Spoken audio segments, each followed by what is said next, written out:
St. Luke writes, "Do not be afraid, little flock, for your Father has been pleased to give you the kingdom." And this is one more bit of reassurance, one more promise that the people of God can cling to. Now, Friday, the church celebrated the Feast of the Transfiguration. And on the Feast of the Transfiguration, we read in the Gospels about Jesus, Peter, James, and John going up on the Mount of Transfiguration, where Jesus is completely revealed as the Son of God. He just shines and glistens from head to toe. And it is a kind of fortification. It is a feast full of hope and optimism because Jesus is revealed as the Messiah, the Son of God. There is no doubt about who he is because he shines with the glory of God. And in the Gospel of St. Mark, you go from the Mount of Transfiguration all the way to the foot of the cross.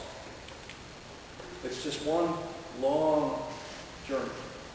But you go from a moment of glory to the cross. And then there's Easter.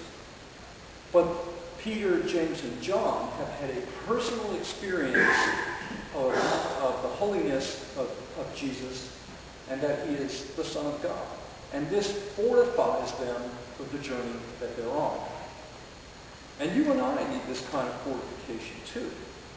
And so on this 11th Sunday after Pentecost, you could actually call this Steadfast Sunday, because all of our lessons focus on these issues of faithfulness and steadfast endurance.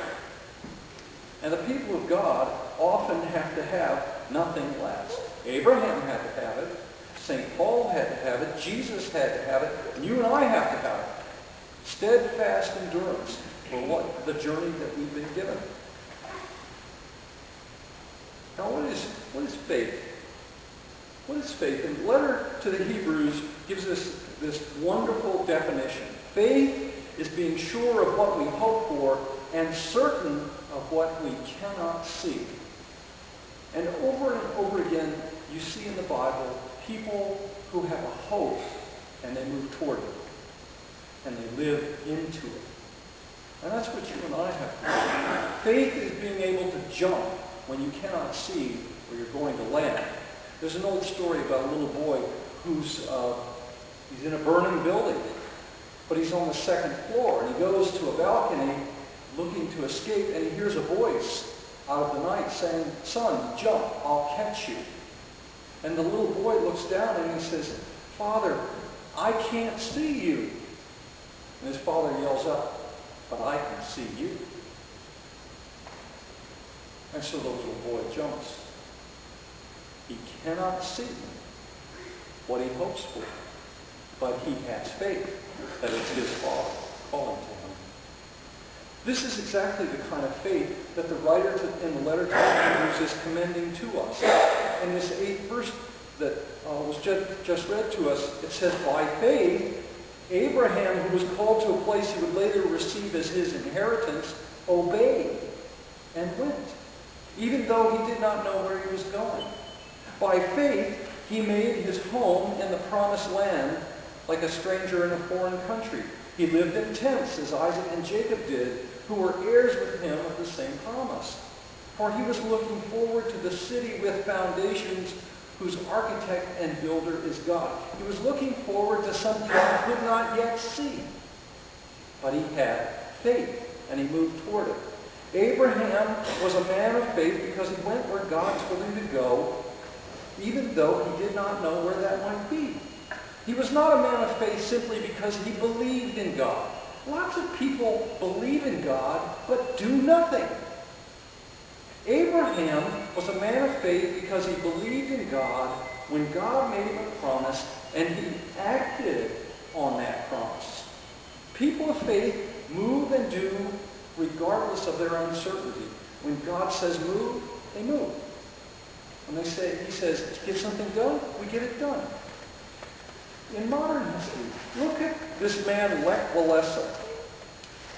I don't know if you know that name, but in 1980, he was an unknown electrician in the Gdansk shipyards in Poland. He was not a man of deep religious faith. In fact, he wrote about himself, "I pondered upon God's existence and looked for signs to confirm him, but faith did not grow in me until life grew harder. The more difficult my path became, the closer I came to faith.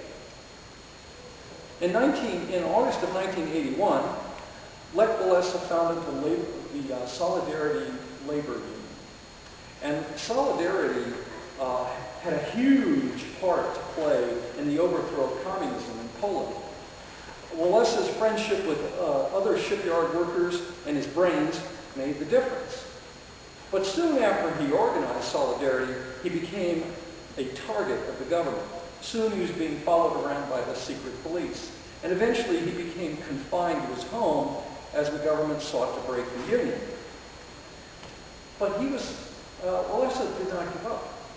He was not a polished public speaker, but when he stood up and spoke about his convictions, he had a certain kind of charisma that people listened to. His Polish was rough, his grammar was poor, but when he spoke, people listened. And overnight, he became a symbol of courage. He wrote, "I am convinced that my faith had a powerful impact upon me during my time of confinement. God, our Lord, distinguishes each one of us from the others. He assigns a task for every person. I simply believe in the providence of God. I believe that I am here to execute the verdicts of providence. And this is precisely why I can accomplish significantly more than if I was just Lech Walesa, without God guiding my faith. It's good to have the awareness of God outside of us and above us directing our lives."